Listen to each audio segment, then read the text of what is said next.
Как се чувстваш след отличното ти представяне на Евровизията в Малта? Щастлива, че радвам вас. Кои две качества ти помогнаха да спечелиш конкурса в шоуто на Слави? Пеене. Радваш ли се, че си партньорка на господин Андреев? Да, той е много добър човек и много добър приятел. Кои всъщност са твоите приятели? Аз имам много приятели.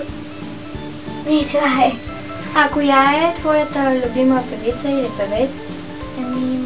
От българските Орлин Горанов, Мариана Попова, Мария Елиева. И аз я харесвам. И още много други. Как реши да станеш певица, да се занимаваш с музика? Още от малка обичам да пея. Ще участваш ли в новата детска Евровизия, която ще бъде у нас заради чудесното ти представяне? Не знам дали са ме поканили, защото аз всъщност не съм на първо място, а на второ и не се знае. И аз нищо не знам.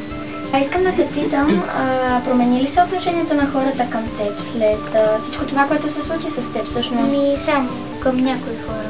Към кои се промени? Какво се промени?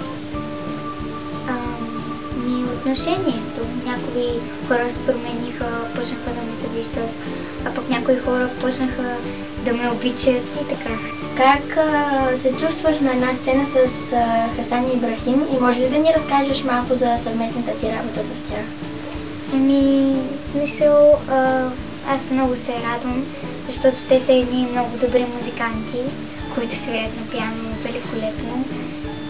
Те са ми свирили много композиции и на мен много ми харесва и това е. На коя световно известна сцена искаш да пееш след известно време, когато вече пораснеш голям?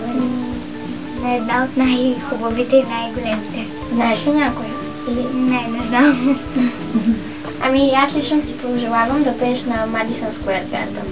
Благодаря.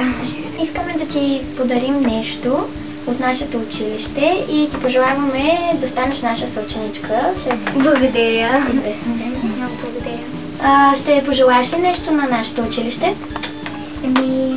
Да намерите таланта си и да станете много добри в него.